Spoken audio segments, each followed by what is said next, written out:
Oh no, I'm not brave enough for politics. Hello and welcome back to Unlimited Limited, the show where we work together to get better at limited formats in Star Wars Unlimited. So pre-release was this past weekend. Very exciting for Secrets of Power. I'll just say it right away. It was a blast. I had a great time. The mechanic I was most looking forward to was the disclose mechanic, and it was really fun to play with, to sort of decide, what information am I going to give my opponent? What information did my opponent give me that I can now make decisions on?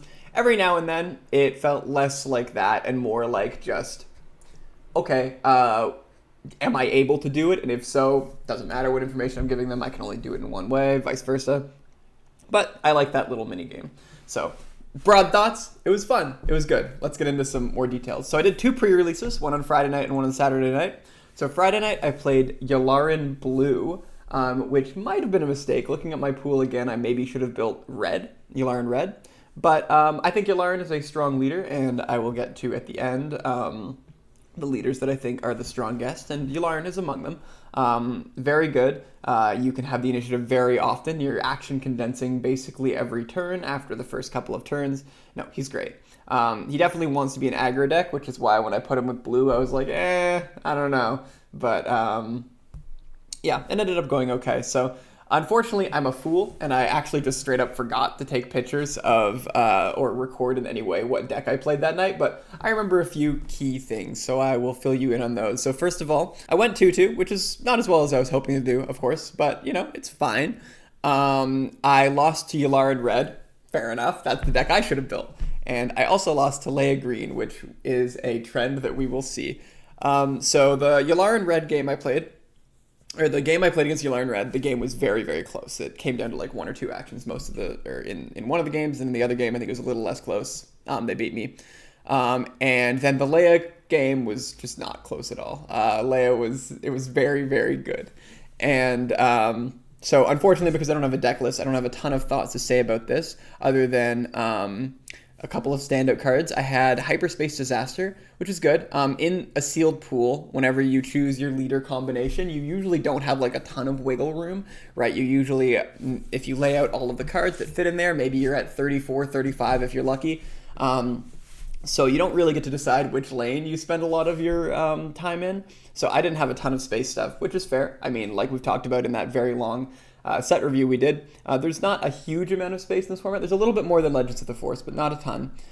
So having Hyperspace Disaster was very handy a lot of the time because my opponent would extend into space, I would more or less ignore space, and then I would play Hyperspace Disaster, and then my ignoring space ends up actually being a benefit rather than a drawback because now I've played more under the ground than they have, and I can overwhelm them with units.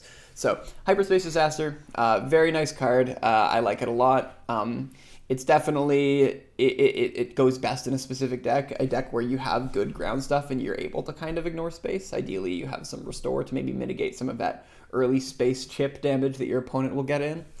Then another standout card, for the wrong reasons, is Charged with Murder. So in my set release, I mentioned how this card seemed very weirdly restrictive and very difficult to use correctly. But I think I still gave it an okay grade because it's technically removal, and of course removal is great and limited. But Charged with Murder was just, it really wasn't. It was worse than I expected. I'm almost willing to say it's like a trap. Like, you probably shouldn't play it. Now, at pre-release, you don't have a lot of choice you don't have a lot of agency about how much blue you're going to be running for the disclose cost, right? You kind of have to run the cards that are given to you, and maybe you have a couple of tweaks that you can make. But in draft, if you have a deck that's like majority blue, 20 of your 30 cards are blue, then yeah, okay. Maybe Charged with Murder is a little bit better in that case. But unfortunately, in my deck, sometimes the disclose cost came up. Sometimes the fact that the unit wasn't damaged came up. There's just, like I said in the set review, I think that my analysis of this card was it would be fine if any one of the restrictions were taken away. If you didn't need to disclose and then it was just damaged non-leader unit. If you did need to disclose, but it could hit any non-leader unit. And then if you did need to disclose and it needed to be damaged, but it could hit leaders. I think any of those would make this card good. But as it stands, I think it's just too restrictive. And I think it's even worse than I expected. I think the entire night I played it 0 times. And then, little spoiler, I didn't play it the next day. I was very strongly considering a blue base. I had a couple of Charged with Murder. Didn't play it because of my experience with it this night.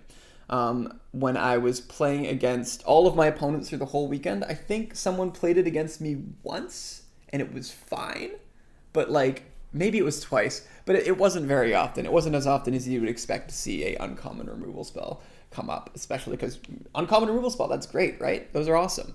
But yeah, this is just, I think it's a bit of a trap, but we'll see. Maybe when we get into draft, the disclosed cost will be a little bit less restrictive. So we'll see how that goes. But pre-release, this card was a trap, in my opinion. I would avoid playing it if possible.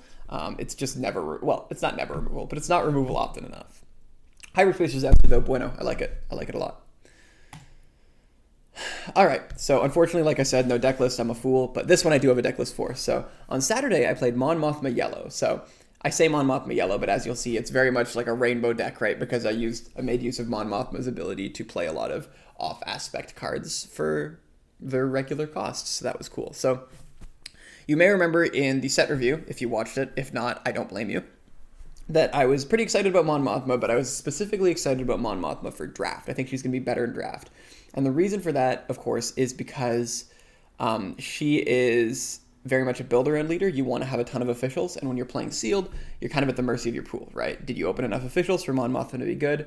Whereas in draft, if you open Mon Mothma as one of your leaders at the beginning of the draft, and you're like, oh, okay, I think I will be interested in maybe playing her. Obviously, you should play whatever is open, but you can consider whenever you're making your picks, oh, maybe I will slightly prioritize officials just in case I end up in Mon Mothma, which is pretty easy to end up in because no individual color necessarily needs to be open, just officials do. Now, she is a common leader, and you probably won't be the only one at your table who has her and will be considering officials. And then a lot of officials are just good anyway, like people that aren't playing Mon Mothma will be drafting a lot of officials, but nevertheless, I think in draft, if you're able to curate it, it will be a bit better than in sealed, but we'll see. Again, I have done 0 drafts of this set so far. My first one is tomorrow. Looking forward to it. So let's get into the list, and I figure we just go card by card here again. So start with Bravo Squadron Fighter, not an official, 2/3 Saboteur. Not really a lot to say about this card. It's good. It's space, sure. Chandralin Sponsor is a 2/3 official with Restore 2, right? And this is one of the best 2-drops, I think. It just makes your opponent have to deal with it, right? Because it doesn't matter who has initiative, really. Because if your turn 1 plays this and your opponent's turn 1 plays some other, 2/2, 2/3, whatever, they can't just go base. They have to figure something out, because if they do go base, they're acknowledging that it's actually 0 damage that they're doing to your base in almost every case, right? Chandralin Sponsor is awesome, and it's an official, which notably important because I was not playing blue, but I could play this on turn 1 because of Mon Mothma. Amazing. Diplomatic Envoy was fine. I've played it every now and then, but disclosed costs in Mon Mothma are a lot more prohibitive just because you're playing this massive array of different colors and stuff. So now, still, disclosed green, reasonably easy to disclose a singular green, but as we'll see in a little bit, there's a double green disclosed card down here that I had a bit of trouble with.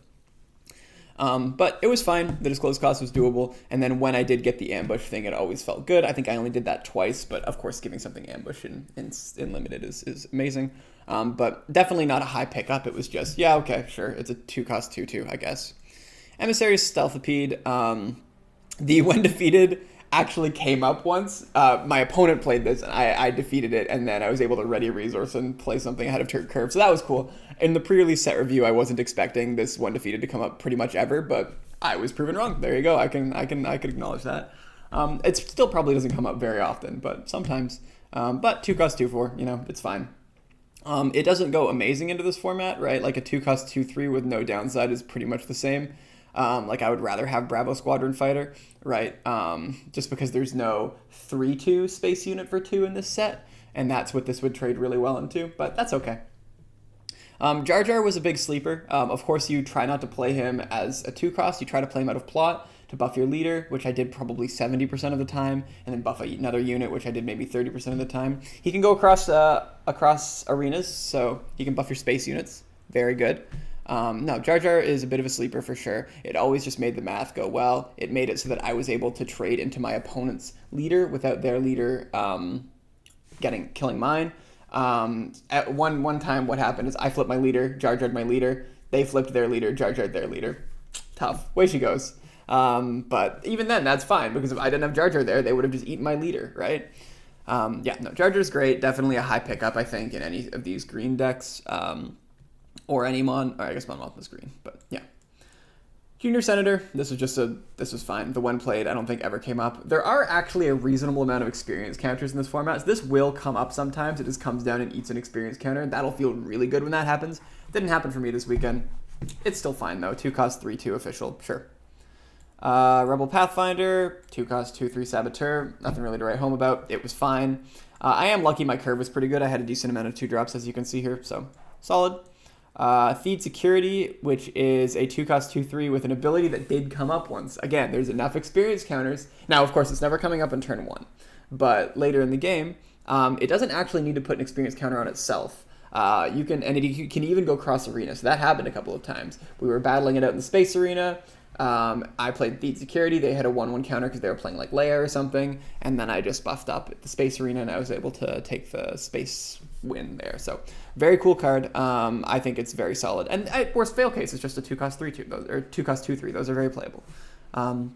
Faith in Your Friends. So this is one of the hardest disclosed costs in the set. And I will have you know that in my Mon Mothma Wooburg rainbow colorful deck, I actually got the disclosed cost off on this once. And it felt cool when it happened, you know?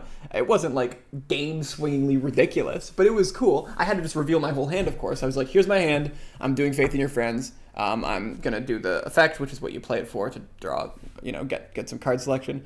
And then I'm going to get 2 spies, and they're not ready. That's fine. No, this card is, it's fine. You should not expect to get the disclose down. Even if in draft you have like pretty high yellow, you shouldn't expect to do it consistently. You'll do it sometimes, and it'll be great when you do, but remember you will be revealing your whole hand, and there are ways to punish that in the set, like Garinden, of course. But Faith in Your Friends, very cool card. Whenever you get to do the thing, and somehow I got to do the thing in Mon Mothma multicolor, which was not expecting, but it's fine. Academy Disciplinarian, it is just a fine stats body. Sometimes you get to do the thing a couple of times. Goes quite well with Chandralin Sponsor if your opponent's trying to aggro you, because you attack with this, restore 2, play this, ready this, attack, restore another 2. It's fine. The 1 damage is relevant. You have to be careful. That does change a lot of math on some units, especially these 2/3, because then you hit them with Disciplinarian. They turn into 2/2s that you get eaten by your opponent's 2/3. So just be careful. Marva Andor, I don't think I should have a gander before I say this, but I don't think I had any rebels in my deck. So this is a 3 cost 3/4. It was fine. Populous Champion. This was very good, right? 3 cost 3/5 is a great stat line, right? That's Ezra's stat line. It doesn't have all the fancy text that Ezra does, but how many times did that come up? Sometimes, but yeah, this was an official. It was great. It trades with everything that's equal to or lower than it. At least sometimes it eats them. No, Populous Champion is a great turn 2 play. Big fan. And it was an official for Senator Chuchi, who is also probably the best turn 2 play in this deck, right? A 2/5 restore 1 that when it attacks gives an official restore 2. Notably, Mon Mothma's an official. I would often give her restore 2. Now, Senator Chuchi is an insane card. It can't be raced. Oftentimes, multiple times, my opponent played this card, and it was very difficult for me to deal with. It's a sticky body. It attacks reasonably well for its stat line. It defends very well for its cost, and then it kind of is a must kill. And it's an official, so it's a 2/6 when you have Mon Mothma flipped. Yeah, no, it's insane. One thing I will say about the Mon Mothma flip: be careful. Because you can, so her backside, which I don't have on the screen right now, it says other officials get +0/+1. You can get like 2 for 1 pretty easy with that, right? If your opponent like exact kills your official, but it's a living because the Mon Mothma is +0/+1, and then they kill Mon Mothma, it actually kills both of your units. So I say that's not like really a 2 for 1, but it sometimes will feel pretty gross when it happens. So just be careful about that. But that did happen to me once. Next is Beguile. Someone on Bluesky messaged me and said that they like to play this out of Aspect, 2 copies of it. And I genuinely was like, okay, that's not expected to me, but, you know, they've played pre-release, and at that point I hadn't, so maybe. And I will say, yeah, this card was good. Will I play it for 5? I'm not sure. I'm not sure if I'll play this for 5, but I haven't done it yet. I went in with an open mind to play it for 5 if that's what it came to, but I ended up in yellow, so I didn't need to. But shout out to that guy in Bluesky. Apparently, I think he 3-0'd with it, so and he had 2 copies of this out of Aspect, so maybe he's cooking, maybe he's onto something. But yeah, so this card was good. Looking at an opponent's hand was also really nice. Not for my deck, but in general, again, there's some cards that matter about that. So as I was mentioning earlier, Charged with Corruption is a little bit tricky because of that disclosed cost. The card performed a little bit better than I expected in terms of the effect of the card itself. Like, Take Captive and other just sort of like capture effects like that are not usually ones that I'm super excited about. I think that capture is like kind of a weak mechanic generally just because it sets you up to be 2-for-1 really easily. It's a little bit better than that, right? Because it's guaranteed to exhaust the unit in the absolute worst case scenario, but it's still a little bit tough. But this did overperform it for me, and I think it's just because you can be deliberate about where you put the captured unit, and so your opponent can't immediately attack into it and get it back. And then the removal in the set is really just not that good. So usually the worst case scenario for an effect like this is you do it and then your opponent just removes your unit. Tough, right? But because the removal is so poor in this format, the best way to remove units is to attack into them, like I was saying. So you can usually, and especially because this goes across arena, right? If they have one particularly scary space threat and you have one space unit that's maybe a bit smaller, you can just have that space unit capture the bigger one, and now it's going to be really hard for them to deal with that unless they are able to continue to play into space, which sometimes just didn't happen in the set. Or, yeah, if you have a space unit at all and your opponent doesn't, then you can capture a ground unit with your space unit, and then it's pretty difficult for them to get there. And then even if they can remove it, sometimes they would rather remove a big ground unit threat, right? If it's kind of a small space unit. There's other things. I'm sort of singing the praises of this card, but there are other problems as well with capture. But that's if the card just said capture, right? Like, have a unit capture another unit. But the disclosed cost here was very much not free. I will, once again, admit I'm in a Mon Mothma multicolor deck, right? So disclosed is going to be harder for this deck than it is for a lot of other decks. So if you are in draft and you are able to get this card in a deck where you have, 18, 20, 22 even like green cards, this is going to feel pretty good. I think this is one of actually and this is weird for me to say because really I'm very, skittish around capture, but I think this is one of the best removal cards in the set from my pre-release experience. And not because of how I ended up playing with the card, but more because of how in a theory space I could have if I had the disclose. Because oftentimes I had it in my hand and I couldn't play it. I didn't have the disclose. But there were so many times where I had it in my hand where I was like, if I could play this would be really good right now. So if you get into a deck like that, I think it will be very strong. But yeah, just be careful in these Mon Mothma multicolor piles with these disclose costs. The fact that I was able to get off Faith in Your Friends, that disclose cost, and then not this one is pretty crazy.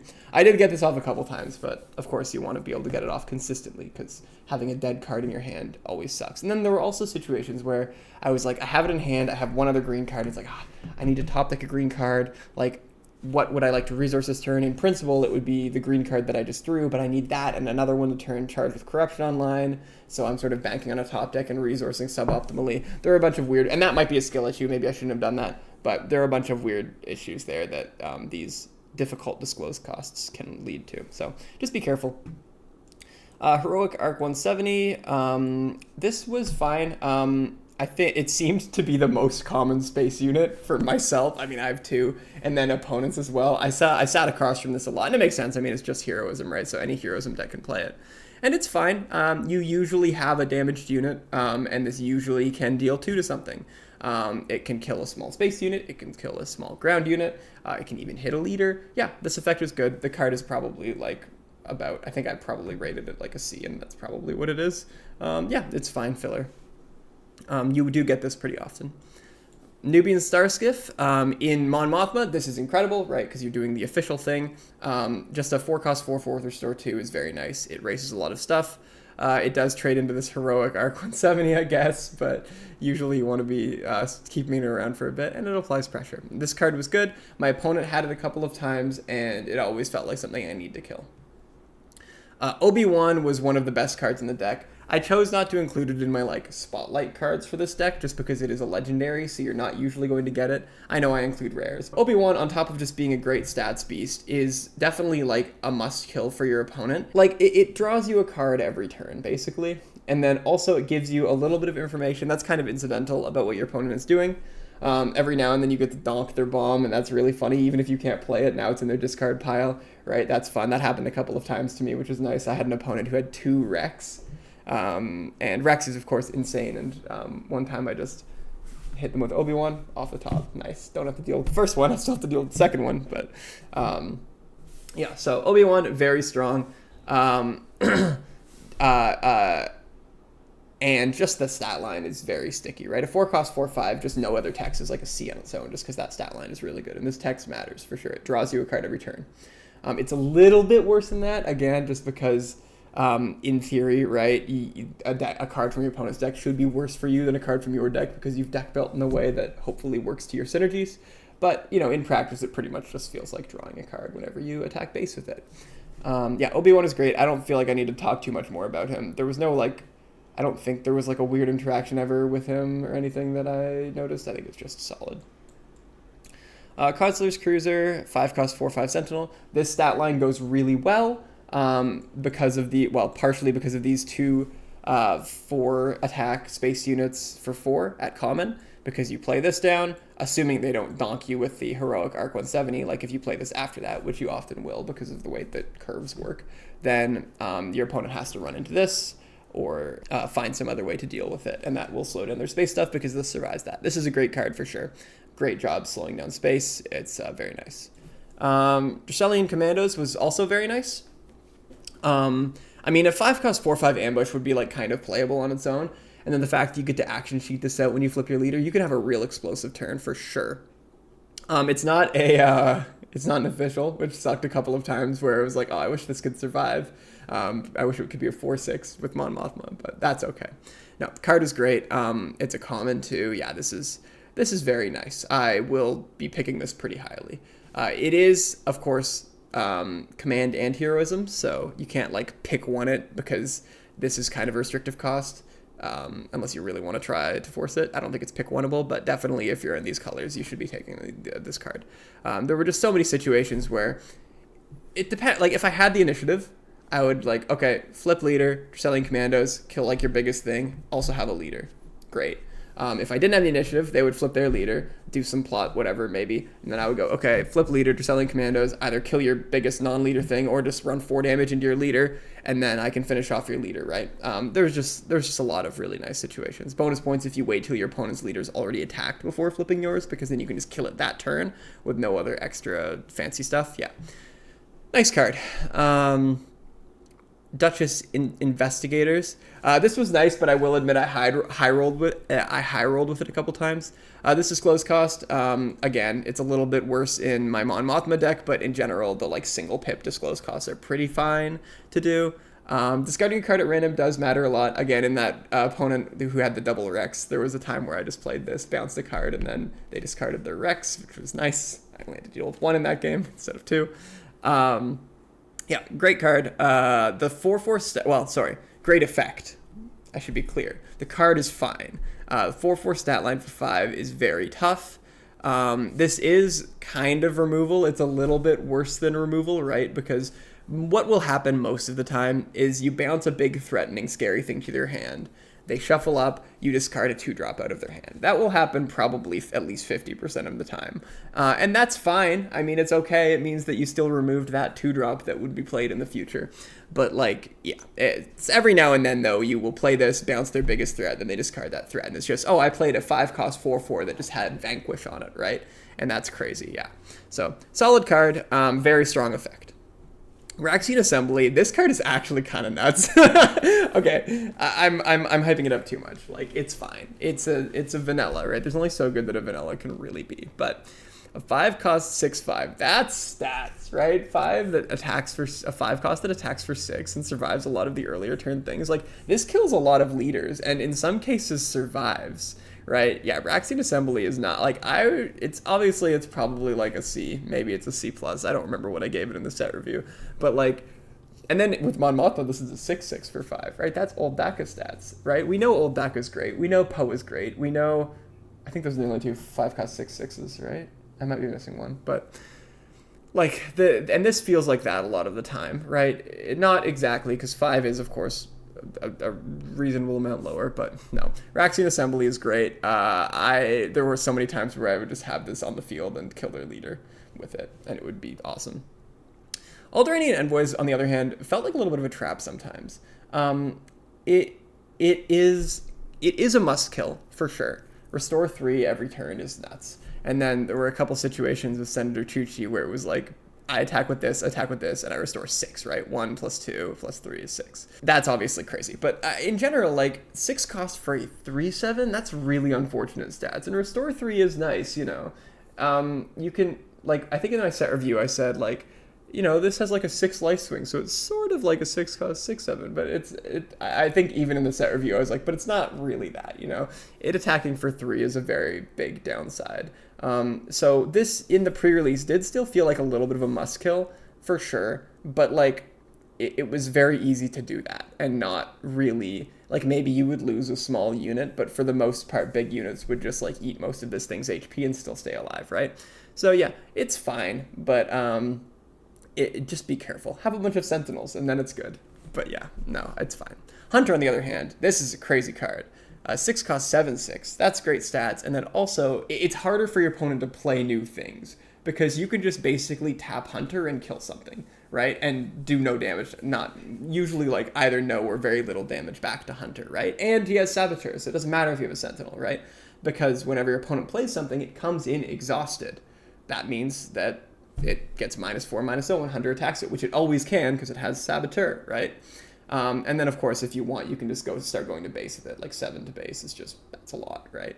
Yeah, Hunter is a very strong card, even stronger than I expected it to be. It kills a lot of leaders, sometimes without taking any damage back. Like I said, it kills anything that they, like, play. No, it's a very, very strong card. Inner Rim Coalition, I don't think I played even one time. Maybe I did once. It was fine. I mean, it's 6 cost 6/5, like, whatever. That's a Raxian Assembly for one more.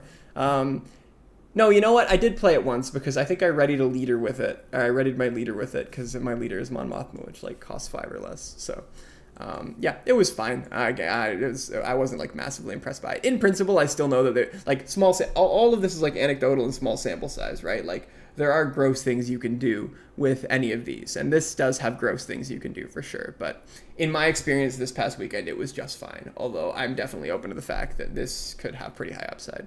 Now, Naboo Security Force, on the other hand, this card was really nice. It would just come down and just like protect my stuff for a turn. So I could start going crazy with all the Iranian envoys, with Senator Chuchi, all this restore. So I could start doing some Hunter stuff. So I could even start hitting with Obi-Wan. There were so many things I could do if I just had a big Sentinel. And this is like pretty much an unkillable Sentinel the turn it comes down. And then, of course, it does have the disclose, but like I said, that's usually pretty free. I don't think there was ever a situation where there was like a single pip that I was not able to do it. Now, of course, it will sometimes happen, but in my experience this weekend, it basically didn't. So yeah, this card's great. It's a common. I would pick this card up a lot. Now, Remote Escort Tank is interesting because it's kind of like a worse version of Naboo Security Force in pretty much every way. Except for it has plot, but the plot did not matter in my deck, right? Because for Mon Mothma, she flips on 5. I'm never delaying my plot a turn to play Remote Escort Tank. That's not happening. So yeah, it just felt like a worse Naboo Security Force, and it didn't. Every now and then it was helpful to like draw it, and then once again kind of stall. But like this one, 5 and 7 are pretty different, right? Like my opponent was usually able to deal with Remote Escort Tank pretty much immediately in either 1 or 2 attacks, whereas Naboo Security Force, usually they were just like, okay, we'll take initiative, right? I'm not going to run 3 things into this 5/7, right? Yeah, it's fine. But obviously much better if you can plot it, because then, you know, you flip your leader, plot it, your leader, it's behind a Sentinel now, so you can do whatever you want to do with your leader. Yeah, so not great in this deck, but sometimes you need filler. Renowned Dignitaries was interesting. I think this card is a very strong effect. The little 1 here from SpooDB is covering up part of the text. Yeah, it says, heal 1 played, heal 2 from your base for each friendly official unit. And because I was in Mon Mothma, I had a ton of officials. This is usually coming down and healing like 8. Every now and then I did miss sequence and like attack an official, kill something, and then play this and be like, oh shoot, I only healing 6 this time. So that's on me though, that's a skill issue. But no, Renowned Dignitaries is great. The life swings it can do are ridiculous for 6. And then just leaving behind a 6 cost 5/6 Overwhelm is like, that's like a reasonable body. It's not great, like I wouldn't want to play that, but like when it comes with healing your base for like, usually at least 6. If you're in a Mon Mothma deck, it could be even more than that. And then if you're in a spy deck, it could be even more than that, because spies are officials. Yeah, it was very good. I liked it a lot. I will definitely be picking those up for any Green Heroism deck I do. And then lastly, the Mandalorian cleaning up Navarro. This was like a bomb. This card was ridiculous. It would come down and kill basically whatever I want on the ground, and then also kill something else, either on the ground or in space, right? And even if my opponent did find a way to kill it, which they sometimes did, they rescue their unit. It doesn't get its one plate ability. It comes in exhausted, and then they've had to use at least 2 cards at least, right? Because the one that I attacked into with Mandalorian when it came down in ambush, and then also the one that I played out of hand to kill it. And you're usually not putting, I guess you will sometimes, but oftentimes you're not putting Mandalorian on a board where it can be killed by the units, right? Because you can deal with at least 2 of them right away with it, right? So you bring it down, you attack into a unit, you kill that, you capture another one of their units. Usually that board state is not going to be one where they can go, okay, I attack into Mandalorian and kill it, and now I get to rescue my unit. Sometimes it will, usually not. But even in that case, they're down 2 units, and you're down 1. Now, your unit is an 8-drop, but still. And then sometimes, if they can't immediately kill it, you just keep attacking base with Mandalorian for 6 every turn and killing one of their units. Like, that's ridiculous, right? This card won me so many games. It actually felt kind of unfair. I feel bad about it sometimes. I was like, I just have my 8 resource turn. I have Mandalorian in hand. My opponent has a good board state.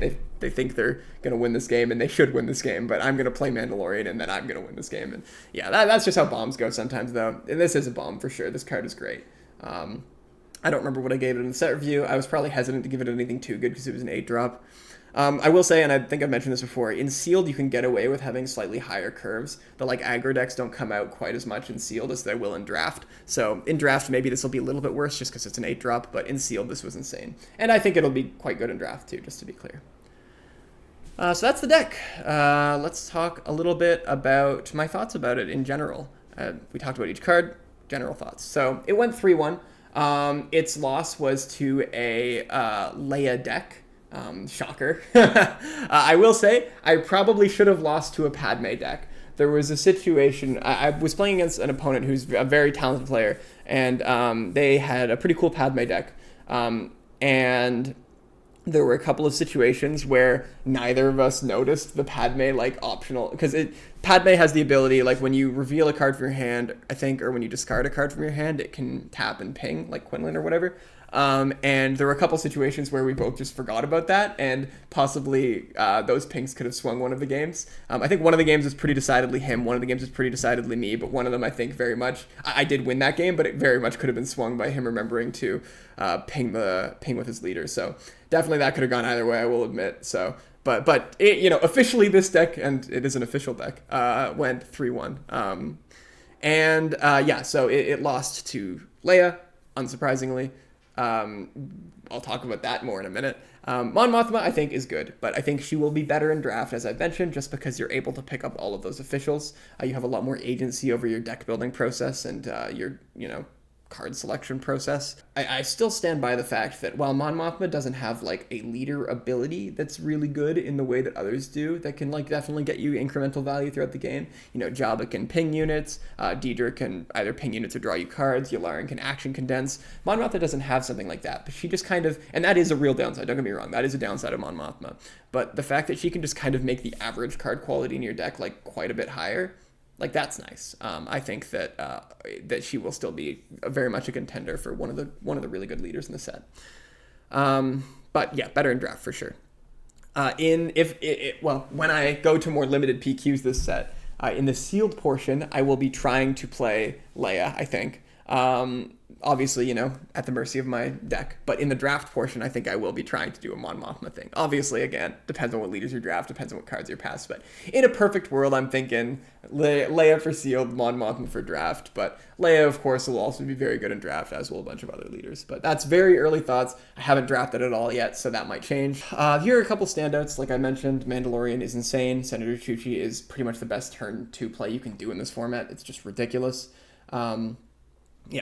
Great cards. Don't quote me on best turn 2 play. There might be a better one that I'm not thinking of right now, but she's very strong. Closing info. So I think Leia is, probably unsurprisingly from how I've been talking so far, the best leader in the set. Almost certainly for sealed, and likely still for draft. She's a common, so you'll see her a lot.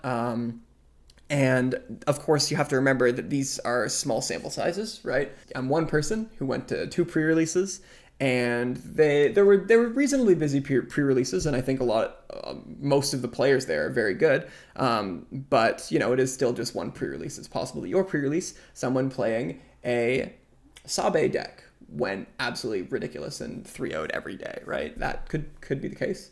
But in my little small sample size, Leia seemed pretty clear, far and away the best leader. Is it close? I'm not sure. I don't know. I don't think it's super close. I think she's very much ahead above. But definitely, I don't think that the other leaders are unplayable, for sure. But I do think Leia is very, very strong. The fact that it's basically just the Snoke ability from Legends of the Force, but without the downside of it needing to be on a specific unit, or it's the Kenobi ability from Legends of the Force, but without the downside of needing to spread it out individually. You can stack a unit, or you cannot. It turns out the disclose cost is really just pretty easy to do. Some players actually were playing out of aspect cards so that they could hit Leia's disclose easier, which I have not enough data to know if I think that's a good idea or not. I'll have to try that on my own, but it's definitely an interesting thought, because if you can consistently do Leia's ability, of course it's crazy, right? So, like I said, Mon Mothma is good, but will be better in draft. I think Deidre, Jabba, and Yularen are probably the best villainy leaders, again, based on my pre-release experience. On the Saturday pre-release, when I was playing that Mon Mothma deck, I also built a Jabba red deck, and it was good. It was fine. I played it in one of the games, which I don't think I actually mentioned at all, and I didn't take a picture of the deck, but it was good. It wasn't as good as my Mon Mothma deck, but yeah, Jabba seemed like a good leader. A lot of people were playing him this weekend, and he seemed like he was doing pretty well. I think that in my small sample size, and if someone from my LGS is watching this, apologies if I make a mistake here, I think the best performing villainy leader was Yularen at our specific thing, but I think Jabba and Deidre are close enough that could just very easily be variants. So again, looking forward to seeing how draft shakes out this weekend. After doing a third pre-release in which I played Deidre Green, I still stand by almost all of what I've said here. However, I will say that while I still think Leia is the best leader for pre-release, I think Yularen is pretty clearly very close and definitely the second best. The action condensing, especially if you build them in red as an aggro deck, is very, very strong. Okay, back to the video. I think the set, just because Leia does seem to be a bit dominant, is a little bit heroism leaning in terms of which one is going to be a stronger. If you are looking down at your pack one, pick one, and you have a good heroism leader, like you have Leia, for example, and you have a good villainy leader, like Jabba or something, and you're like, oh, there's a really good blue heroism card in here, and there's a really good blue villainy card in here, and I'm so torn. Which one should I start on? I'd probably start on the blue heroism card, but or even if there's just a really good heroism card and a really good villainy card, I guess is the more pure example, I would probably start on the really good heroism card. But that's, of course, up to you. It's up to what people at your table are drafting as well. That could influence it. If everybody around you is in heroism, maybe you take villainy. But I do think it's probably slightly heroism leaning. But again, like I said, all of this, very small sample size. So like I've said, I'm going to draft tomorrow, and I will see how right I am about this Leia dominance thing. I also am going to be really excited to try drafting Mon Mothma to see if it is actually a reasonable amount better like I expect it will be. But all in all, I guess super brief closing thoughts about this is I had a lot of fun at pre-release. It was really cool to see the different things that people were doing. I think there's a lot of really cool cards for constructed in this set. I'm a little bit nervous about Top of the Summit, like most people are. I'm a filthy Han 2 blue player, and I think it's gonna really make my deck a little bit worse. So we'll see what happens there. But I'm really excited to see how this shakes up. I think there's PQs coming up, so we'll see some really early meta calls and what people have put together to challenge the current meta. Anyway, I've rambled enough. Thanks as always for watching. I hope that your pre-release was fun like mine, and like I begged you at the end of my 10-hour video, please let me know in the comments how your pre-release went. What kind of cool stuff happened? Any fun interaction that you weren't expecting? Any crazy decks that ended up going 3-0? Did someone 3-0 with a DJ deck? Send me their list. Send me their address. I want to know. Don't send me their address. Send me their list though. Anyway, thank you very much for watching as always. May the Force be with you. So what I told you was true, from a certain point of view. A certain point of view?